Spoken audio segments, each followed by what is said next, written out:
Hello everyone, welcome to my channel Tashvika pharma success. ఈ వీడియోలో Indian కాన్స్టిట్యూషన్లోని ఇంపార్టెంట్ టాపిక్స్ ఎక్స్ప్లెయిన్ చేస్తాను.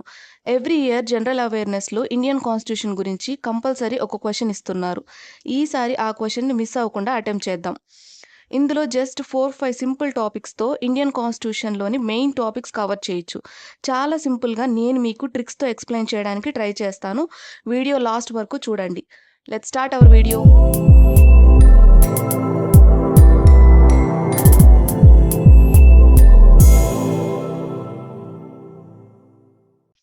ఫస్ట్ మనం ఒకసారి బేసిక్స్ చూద్దాము. బేసిక్స్ తెలుసుకోవడం వల్ల ఇంపార్టెంట్ టాపిక్స్ చాలా ఈజీగా అర్థమవుతాయి. ఫస్ట్, కాన్స్టిట్యూషన్ ఎవరు రాశారు?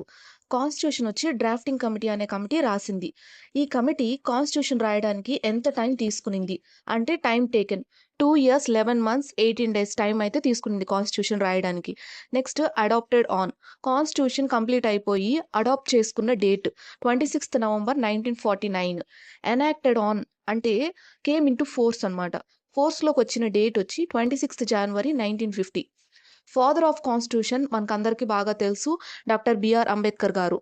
ఇందులో ఆర్టికల్స్, పార్ట్స్, షెడ్యూల్స్, ఇంకా అమెండ్మెంట్స్ ఇవి చాలా చాలా ఇంపార్టెంట్.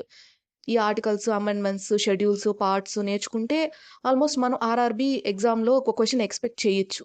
సో అసలు ఫస్ట్ ఆర్టికల్స్ అంటే ఏంటి, షెడ్యూల్స్ అంటే ఏంటి, పార్ట్స్ అంటే ఏంటి, అమెండ్మెంట్స్ అంటే ఏంటి అనేది తెలుసుకుందాం.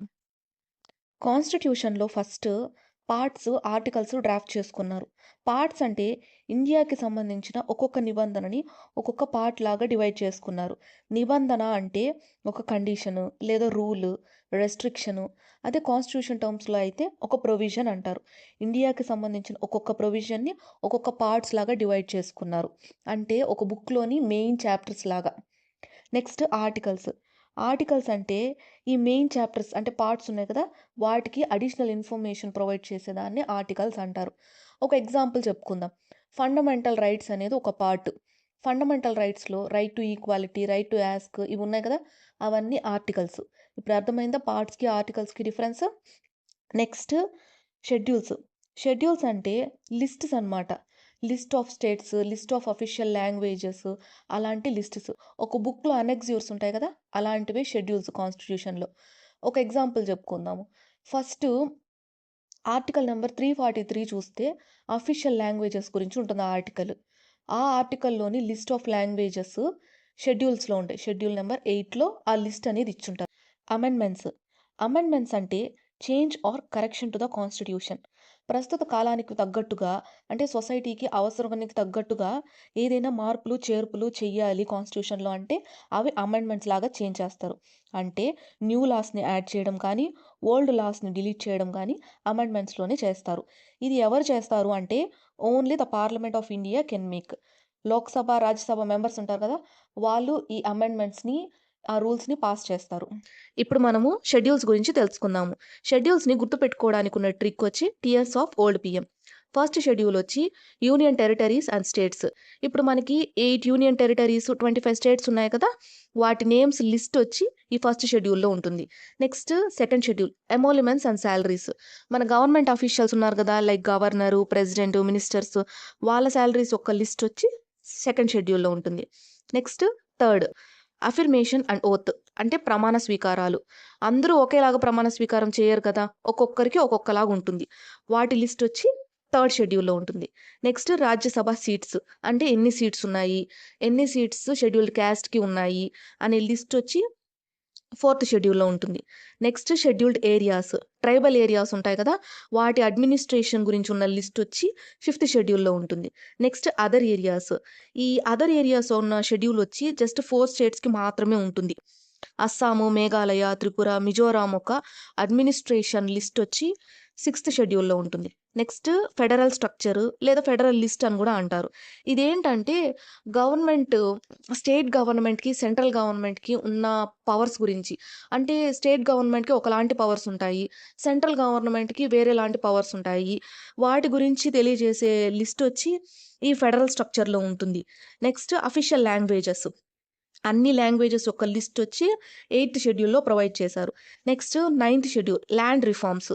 అంటే ఒక పర్సన్ మీద ఎంత ల్యాండ్ ఉండాలి, గవర్నమెంట్ ఎంత ల్యాండ్ పేద ప్రజలకు ఇచ్చింది అనే లిస్ట్ వచ్చి 9th షెడ్యూల్లో ఉంటుంది. Next 10th schedule defective laws, anti defection law అంటారు. Action against change of party after election. అంటే ఒక పార్టీ తరపున పోటీ చేసి గెలిచి నెక్స్ట్ వేరే పార్టీలోకి వెళ్ళిపోతే ఎలాంటి యాక్షన్స్ తీసుకుంటారు అనేది. Next panchayats. పంచాయతీస్ అంటే ఇప్పుడు పెదరాయుడులో పంచాయతీలు చేస్తుంటారు కదా, వాటి గురించి కాదండి. పంచాయతీస్లో ఎంతమంది సర్పంచ్లు ఉన్నారు, ఎంతమంది వార్డ్ మెంబర్స్ ఉన్నారు అని తెలిపే లిస్ట్ వచ్చి 11th షెడ్యూల్లో ఉంటుంది. నెక్స్ట్ 12th షెడ్యూల్ మున్సిపాలిటీస్ గురించి. అంటే మున్సిపాలిటీ వర్కర్స్ యొక్క లిస్ట్ ఈ షెడ్యూల్లో ప్రొవైడ్ చేస్తారు. నెక్స్ట్ పార్ట్స్ గురించి తెలుసుకుందాము.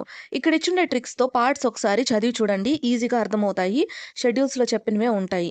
ఇక్కడ 22 పార్ట్స్కి ట్రిక్స్ ఉన్నాయి. అదేంటి ప్రజెంట్ 25 పార్ట్స్ అన్నారు కదా అంటే మధ్యలో 4A, 9A, 14A అనేసి 3 పార్ట్స్ యాడ్ అవుతాయి. వాటన్నిటితో కలిపి 25 పార్ట్స్. ఇక్కడ పార్ట్ 7 అనేది డిలీట్ చేయడం జరిగింది. ఒకసారి అబ్జర్వ్ చేస్తే ఇక్కడ పార్ట్ 7లో పార్ట్ బి యొక్క స్టేట్స్ నేమ్స్ ఇచ్చున్నారు అని ఉంది. పార్ట్ బి స్టేట్స్ అంటే ప్రిన్స్లీ స్టేట్స్ అనమాట. రాజ్యాంగం రాసినప్పుడు ఇవి ప్రిన్స్లీ స్టేట్స్గా పార్ట్ బిలో రాయడం జరిగింది. నెక్స్ట్ 1956లో స్టేట్స్ని సింప్లిఫై చేయడానికి లింగ్విస్టిక్స్ లైన్స్ ద్వారా రీఆర్గనైజేషన్ చేశారు. అప్పుడు ఈ ప్రిన్స్లీ స్టేట్స్తో అవసరం లేకుండా డిలీట్ చేసేశారు.